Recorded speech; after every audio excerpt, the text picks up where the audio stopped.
Man, I love the internet. So many great services are provided by it. There are email services like Yahoo and Google Mail, search engines like Google, and others that no one uses. And there's even online shopping services, which is called e-commerce, by the way. These e-commerce services are dominated by organizations like Amazon, eBay, and Google. Man, Google has its nose in everyone's business. Anything else? Yeah, they might be plotting something. So yeah, the internet's great. Except for Google's imminent takeover. Can you believe the internet had a big impact on our economy before it was what it is today? Yeah, go figure. However, it didn't have a positive impact on the economy. Wait, what? Yep. The internet basically killed the economy.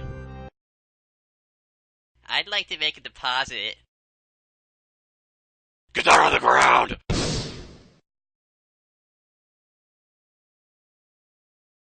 Okay, so the internet didn't really kill the economy, and it certainly didn't do it like that. But something big did happen involving the internet and a downturn in the state of the economy.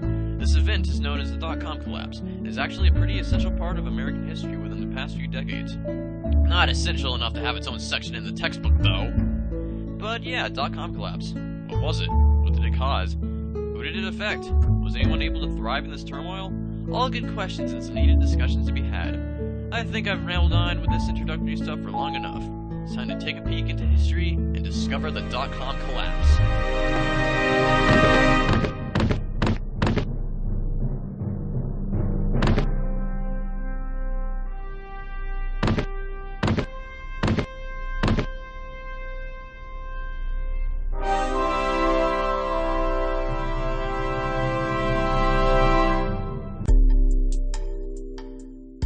Now then, before we can actually discuss what the dot-com collapse was, we need to know some prior history.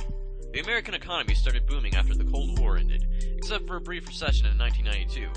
The period of dramatic growth actually extended unbroken from 1983 until a gradual downturn beginning in spring of 2000. Well gee, I wonder what brought that on. Certainly not Y2K. Venture capitalists saw record-setting growth as dot-com companies experienced a rise in their stock prices. Low interest rates in 1998 to 1999 helped increase startup capital amounts. The stock market bubble formed as stock prices soared. A few company founders made vast fortunes when their companies were bought out at an early stage in the dot-com stock market bubble, making the bubble even more buoyant. An unprecedented amount of personal investing occurred during the boom, and the press reported a phenomenon of people quitting their jobs to become full-time day traders. Now then, the dot-com collapse. What exactly was it? Basically, it was a stock market crash based around the new online sector of stocks, which was known as the dot-com sector. The dot-com collapse dates back to 1999 and didn't actually fully occur until spring of 2001. Over 1999 and early 2000, the U.S. Federal Reserve increased interest rates 6 times, and the economy began to lose speed. The dot-com bubble burst numerically on Friday, March 10, 2000, when the Nasdaq peaked at 5,048.62, more than double its value just a year before. The Nasdaq fell slightly after that, but this was attributed to correction by most market analysts. On April 4th, the Nasdaq fell from 4,283 points to 3,649 and rebounded back to 4,223. By 2001, the bubble was deflating at full speed. A majority of the dot-coms ceased trading after burning through their venture capital, many having never made a profit.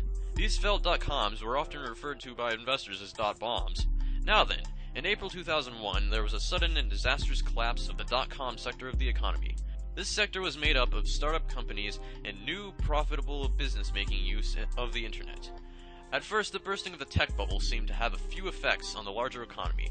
By the beginning of 2001, however, the stock market began a substantial decline, which continued for almost a year. Even when it recovered beginning in 2002, it could not match the booming growth of the 1990s. In the fall of 2001, the economy as a whole slipped into a recession. The economy in 2002 kept stock market growth relatively slow. As you can tell, the dot-com collapse was quite disastrous.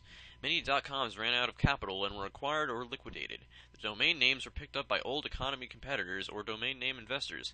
Several companies and their executives were accused or convicted of fraud for misusing shareholders' money. And the U.S. Securities and Exchange Commission fined top investment firms like Citigroup and Merrill Lynch millions of dollars for misleading investors. Various supporting industries, such as advertising and shipping, scaled back their operations as demand for their services fell. The stock market crash of 2000 to 2002 caused a loss of $5 trillion in the market value of companies from March 2000 to October 2002. Several companies were affected by and significant to the dot-com collapse. Brew.com spent $188 million in just 6 months in an attempt to create a global online fashion store. They went bankrupt in May of 2000. Startups.com was the ultimate dot-com startup. Unsurprisingly, they went out of business in 2002. FreeInternet.com filed for bankruptcy in October of 2000, soon after canceling its IPO. At the time, FreeInternet.com was the 5th largest ISP in the United States, with 3.2 million users, famous for its mascot Baby Bob. The company lost $19 million in 1999 on revenues of less than $1 million.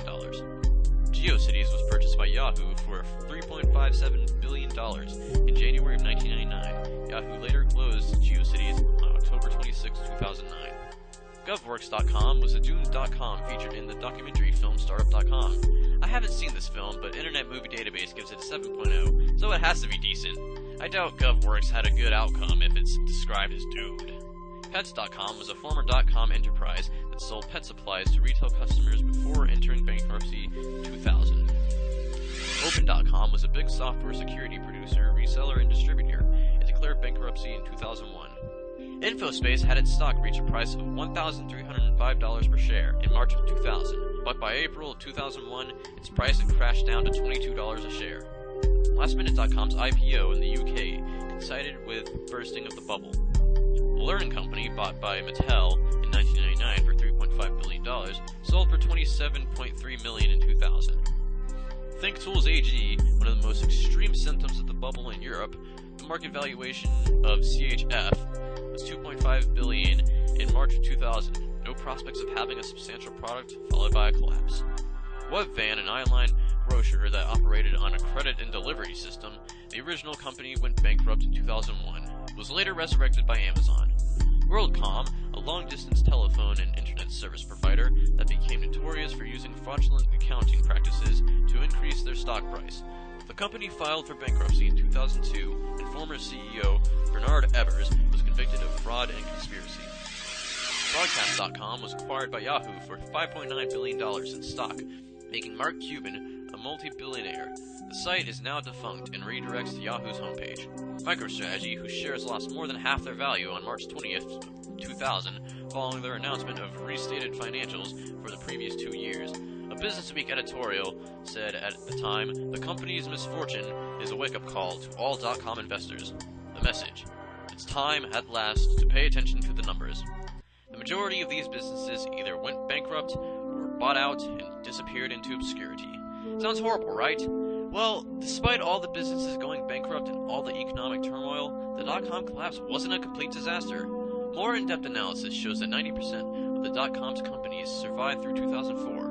With this, it is safe to assume that the assets lost from the stock market do not directly link to the closing firms. More importantly, companies who were classified as small players were adequate enough to endure the destruction of the financial market during 2000-2002.